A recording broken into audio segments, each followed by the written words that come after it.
की करके बयान दसां।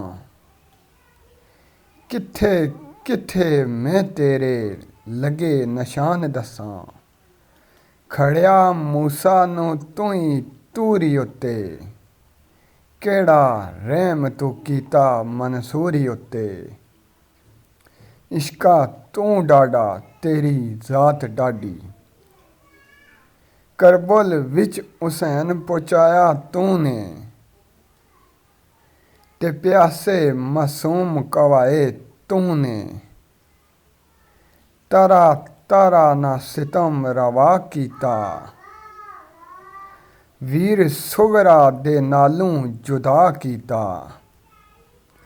इश्का तू डाडा तेरी जात डाडी,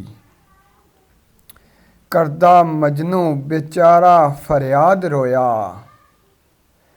केड़े हाल दे विच फरहाद मोया।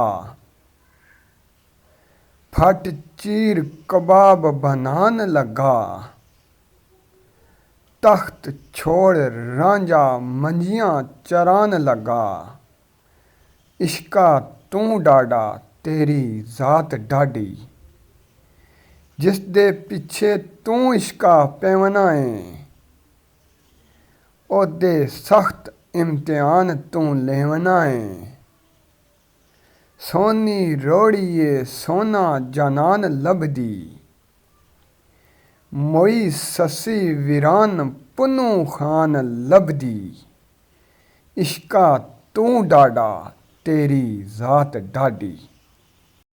उम्मीद करसां कि तुसांगी पसंद आ सुन।